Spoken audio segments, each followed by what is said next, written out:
Hi, everyone, and welcome to the second edition of our Nonprofit Leadership Podcast series, where we dive into strategy, stories, and leaders shaping the nonprofit world. I'm your host, Ken Cerini, and today we're talking about a topic that's crucial to the nonprofit growth and sustainability. We're going to be talking about corporate partnerships and community collaborations. We're joined today by someone who has deep experience with both, Angela Barranco, who's the Executive Director of Climate Group North America. So welcome, Angela. Thank you for joining us, and thank you for being part of this. Oh my gosh, my pleasure. Thank you, Ken. I'm super excited to be here. Awesome. So let's just dive right into it. So what makes a truly impactful corporate partnership, and how do we go about creating one? So this is kind of fun because we're in the middle of thinking about exactly how to build corporate partnerships right now. And so we've been experimenting a bit. But I think, at least in our world, and Climate Group really works at the nexus between business and government. And so much of what we do is about that relationship build. And so I think one, it's just like any good partnership. You find people who speak the same language you do in terms of how you want to approach things, have a shared mission, that you can work well with, you can have a good laugh with, right? And we've been very lucky to have several corporate partners who just through the work that we're doing have sort of risen to the top in terms of that, like that relationship, like, oh, we work really well together. And then sort of taking the next step, like you do, like asking on a date, like, hey, would you want to do like a little bit more work together? Like, what would you want to do? And then I I have found that like that process of co-creation is really important. Like they come to the table with very clear goals. Like they're a corporate entity. They have to be, concerned about their shareholders or a particular market sector they're looking to examine, whatever it is, but it's very clear, right? And then on our end too, we have to be very clear, like this has to be a mission-driven opportunity. It has to be beneficial to the nonprofit. And, hopefully it raises some funds also for the opportunity for us to work together. And so I think that clarity in the exchange is really important too. So when we talk about partnership, obviously a partnership is just that. Both sides receive something in exchange. It's not a gift where it's a unilateral transaction. This is supposed to be a joint transaction where both sides benefit. So how do you determine what that benefit is going to be for both sides? And what have you seen out there as some of those benefits that are enticing to the corporate world? I mean, I think one is absolutely just great intel, right? So, and this is true for a nonprofit as well. So that's something we share, I think, with the corporate space. We're all trying to impact a market, whether it's for the for-profit or the nonprofit side. And in our case, because we work so closely with business and with government, a lot of the work we do is with executives to understand what are their challenges, what are the opportunities, how can we help you accelerate that, how do we connect across sectors or across levels of government and to be able to help accelerate the work you're doing. And I found that one of the most interesting parallels is, of course, on the corporate side too. They are also siloed, right? They're within their company structure. It is sometimes hard for them to kind of escape that, kind of nucleus world of theirs. And they want to get the insights across the industry or through government or through a combination of folks. And that really helps them determine their place in the market, but also, some advantages. Like I'm going to go in this direction because there's an opportunity for us to move there and to do something special. So what type of partnerships have you created? What sort of strategic value have you brought to the table that has been enticing to your corporate partners? So, I mean, I think one, as a nonprofit, we are always, um, 100% aligned to the mission that we're doing. So for us, um, we have built hundreds of members from across different corporate industries who join us for various reasons, right? They come because they want to have the nice logo and be a part of this network. Some who actually want to utilize the network to be able to drive some sort of action, others who are leaders for other reasons or whatever. So we have, with time, built up this wonderful network of folks who we work with across government and across the private sector who are aligned for various reasons. So around certain demand principles, whatever. And so what we have found is actually one, just the connectivity but cross industry is something that is very valuable. It's just not a given that, like, let's say you're in the auto industry and you know all the steel makers, right? Like somebody maybe 5 levels down who deals with materials or some sort of purchasing agreements. They may know some of the people equivalent over in the steel place, but you might not be in direct touch with those steelmaker CEOs, right? And so part of this also is the network of people that we bring to the table who are friendly with us, that we can connect and be that matchmaker, is actually really important. I'm going to really appreciate that. I think not having come from the private sector, you kind of make these assumptions like, oh, all the CEOs must know each other. That's the truth of anything. They don't. And so how do we do that? We can help them make connections into businesses or into different industries that may be helpful to them. The second I mentioned a little bit, but is this sort of general market data. I want to know, I'm interested in maybe getting into some sort of demand signal. Like I want to purchase green steel, or I want to purchase fleet vehicles or electric vehicles, but I don't even know where to start. So part of it is like joining a group of people, and we can do that around a particular issue or topic or troubleshooting on something, even if it's like a regulatory process. Permitting is a great example. All these different industries are dealing with permitting 1,000 different ways. But what we can do is bring those CEOs who are really only thinking about it at a very high level, but together to sort of see the problem together with the folks who are hopefully able to understand how to make that permitting process better, right? And so it's also the connectivity to helping business be at the table with government as they're sort of shaping regulatory process, or vice versa. Government wants to reach out to the private sector in various ways and understand what they need to understand about that industry. So anyway, lots of different directions that you can take it, but it is all really interesting. And for us, all mission aligned. So you're saying, in essence, you're building a community around your mission. Absolutely. And I think, and that community can sort of function to be supportive. It can function, to work together on a project. It can be so many different things. So absolutely. How do you go about finding the corporate partners? I mean, as you said, there's a whole bunch of different businesses out there. I think one of the biggest challenges nonprofit organizations have is they don't know who to reach out to. They don't know how to go about the whole process, and like who do you go to, and then what's the ask when you go to somebody? So I will say for us, it has happened slightly more organically. And that may be my biggest suggestion, which is not a foolproof way, but it is the probably the best way. Is just, getting to know the folks in your network. So whether they're current donors, current sponsors of your events, current partners to partners, right? And it was just through a series of we worked on an event together, or they spoke at something, and being able to maintain that relationship. And so in some ways, building a whole relationship from like just a cold ask is very, very hard, right? It's much more going to be that either first or second tier circle out, that's associated with your organization. But maybe it's more about thinking about your donors or the folks that you're already interacting with in a different way. Like, okay, great. You guys are so invested in us that you give us funding every year. That's amazing. How can we turn this into something that could be potentially, a project we actually are co-leading, co-working on together? Now, it's not going to work for every donor, right? Like philanthropy is not necessarily in the same place, although I would say some philanthropy is very interested in market insights and things like that. But it's more like, what your mission matches in terms of some of the market needs that some of your folks in your circles already are looking at. I think one of the important things you just brought up is that whole aspect of having that conversation, having that communication, making sure that you understand the goals and the needs of the partner or the corporations that you're trying to partner with, so that you can determine if there's a good fit for you as well as for them.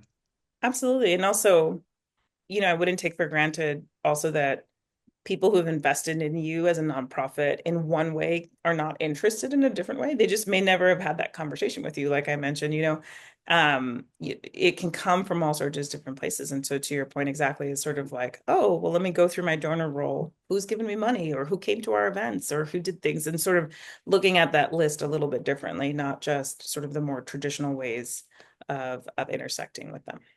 I think that's one of the biggest things we've seen with the nonprofit sector is the sector just does not do a good enough job of communicating with its donors at all levels, but even more so if you're trying to partner. Oh, absolutely. It's funny. I think I bring this over from my campaign days. So I managed campaigns across the country for many years. And,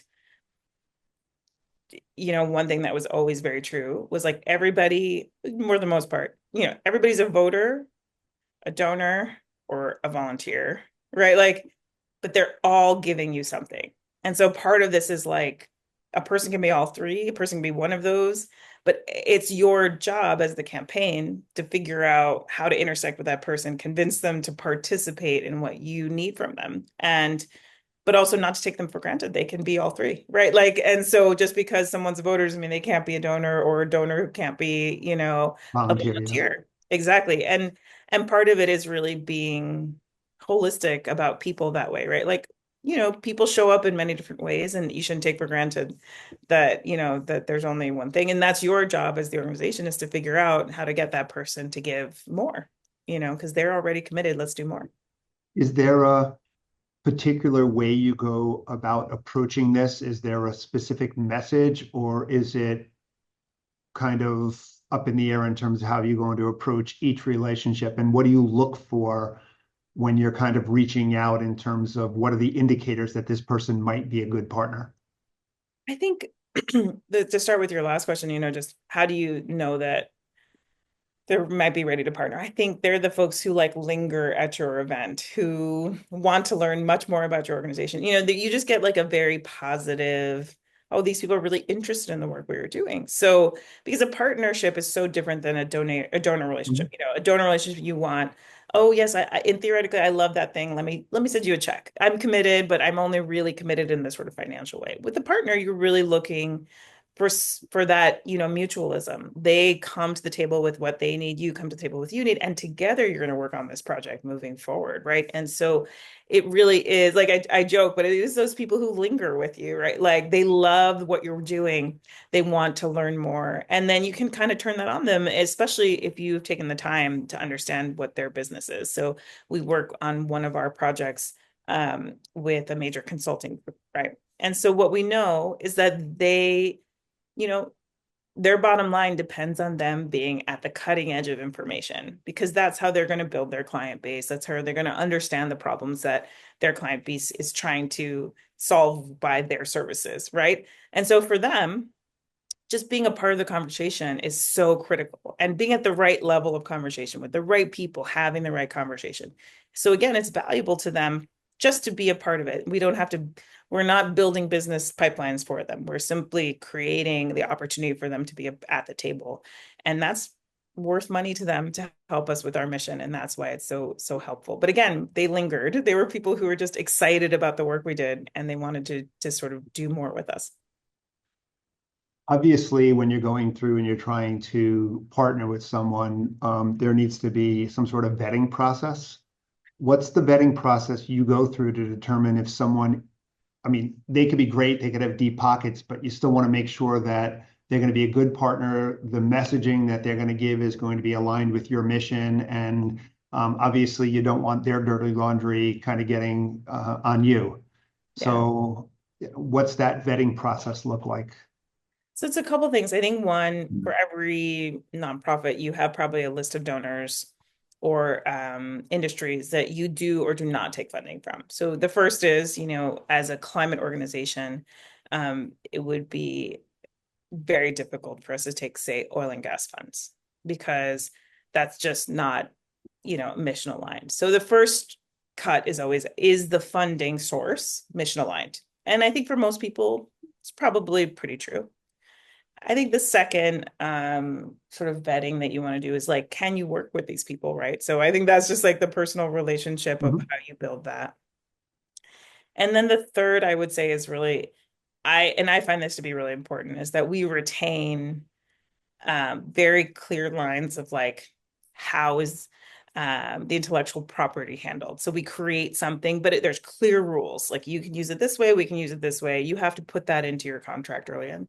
And then I say, I joke, but it's true. I retain 51% editorial control because I'm the mission aligned organization. I have in some ways the most to lose, right? To some degree. I mean, they have something to lose too. So that's why I say it's only 51% because if I mess something up, it looks bad for them, bad, corporate sort of um kind of blowback for them, that would be terrible too. But for us as a nonprofit, we have to be very careful that these are not that these are within, our 501(c)(3) status. We have to make sure that it's mission aligned. Like we have a lot more criteria, and so we have to Yeah, make I sure mean, you got to that worry about lobbying and politics and all that other stuff that, exactly we can't cross lines on regulatory stuff. Like we have to be the minders of that. So to some degree, I try to retain 51% editorial control, right? Like because part of it is we need to be able to say we can't do that, and we have to do it a different way. But what I have found with our partners, again, is in the selection process, you pick people that you can have those difficult conversations with. You can be like, look, that person can't sit at this table. Like, because that just would make this more complicated than I can deal with it. And they're okay with that. And vice versa. That person doesn't work for the corporate entity, so therefore they're not there. And that's happened too, where let's say I have a table of advocates, but those advocates don't align in some form or fashion or a different industry or something, you know what I mean? There's just a reason from the corporate side that may be challenging too. And so we have to work that through as well. yeah, I mean, one of the things you mentioned a lot of good things, but one of the things is the need for a contract and to Yes. make sure that there is an agreement. I think too often people get involved and they see the money and, but there really needs to be some level of agreement between the two sides so that it's clear as to what each one brings to the table and the requirements and everything else. I think just like, a nonprofit takes grant funds and that philanthropic source says, here are the deliverables, here's the schedule, here's what we expect from you. It's a very similar relationship. You should both know what you're delivering to the partnership, how that IP is handled. It should be treated in as formal as possible, I think, on the front end, because that helps protect everybody, but also it just clarifies like, here's what we're actually doing versus if you don't have that clarity, what might happen is some mission creep, like for especially a nonprofit, it could be lethal, right? Like all of a sudden you're doing 300% of the work, you don't have the capacity and you're not able to deliver, right? Like, so just that's like the worst case scenario on some level, or like I mentioned, some sort of reputational risk that you're trying to do, and vice versa, right? And you just don't want that. And so you want to really be clear on those things on the front end. So if you're trying to build, or if someone's trying to build a long-term mutually beneficial partnership, what's your advice that you would give them in terms of how they approach this and what they should do? I mean, I would do like almost like a mapping of your supporters and folks around you. It's like this it's funny, I'm going back to my campaign days, like kind of like you would map donors. You would say, this person loves the candidate for this and the reason. But for here, it's like who is already aligned with your mission? That's your tier one, right? Like the folks who are really showing up for you already in other venues and spaces. Like those are the people you want to talk to. Because if they're not necessarily going to be the partner, they could introduce you to a partner. And that's like the kind of relationship build you need to do.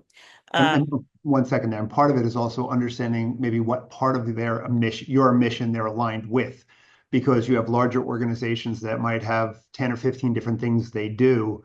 You want to make sure that that alignment is linked to the one thing that they're interested in. Absolutely. And that you can deliver Yeah. what they need, right? So part of this is like, do you have the capacity to be able to like write the reports or do the engagement or deliver the data services or whatever it is? And you have to really also know exactly what's your strengths in that way too, right? Because there's so many things you can deliver on, but what is it that you're going to give them? I mean, I do think there's probably a place where you could research, different types of companies, but that's a longer term build. You would have to build an initial relationship with those groups and then get understanding to who are the decision makers, because also part of this is the folks who are in the marketing department who maybe, or in the community engagement group, who give the donation for the annual dinner that you do or whatever, are different than the folks that are going to engage you in a partnership. And so part of this also is a bit of exploration within the company to get to the right people, because the people who are in the core business who are looking at you for a partner because you're going to be able to deliver, like I mentioned, intel or a network or something, they're not usually sitting in the marketing department. You know what I mean? And so Right. part of this is you got to figure out like how to get your way through that as well. Sorry to do this, but let's switch gears a little bit because we're Yeah. supposed to be talking about not just corporate partners, but also community collaborations. So let's talk a little bit about community collaborations. And why do you see community collaborations as kind of an important part of building an effective nonprofit organization? So I mean twofold. So I would say one, we as nonprofit organizations and mission-driven organizations need to be in touch with a broader range of people, right? So even if your job is to work in a very particular sector with a very tiny thing, like you will benefit from the sort of collective wisdom and information that you're going to get by partnering with other community groups, right? Like just that sort of feeling of touching the ground, right, is really, really important. So how does that work? For you and working with that community organization is a great way to kind of intersect with that. So you're not having to like go out and meet 100, members of the public, but this group, they do. So that's partially like how I think that's really helpful. I would say like harkening back to my time as the executive director of this small group called River LA. Um, I was so the organization was about renovating and reimagining these 52 miles of um, infrastructure that runs basically through the heart of LA. And it's a flood control thing. It's ugly. It's all concrete, right? Like I thought it was beautiful in its own modern way, but it's in Terminator, right? Like you saw those Terminator things where like going through the ducts, like that is what the LA River looks like, right?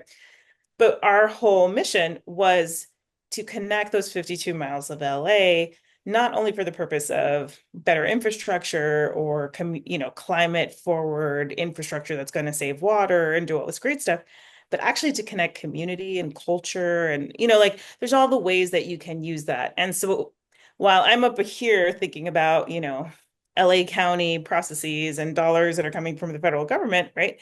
It's very, very important that I'm working very closely with organizations that are in the community so that we understand that what we're trying to create over here is not disconnected from the needs and the interests of the people that we're trying to serve, right? And that's part of what that is true. I would even, Garner, to say one step further, that is absolutely critical to any of those processes that you're doing, that it is a co-creation with community because that's how it succeeds in the future, right?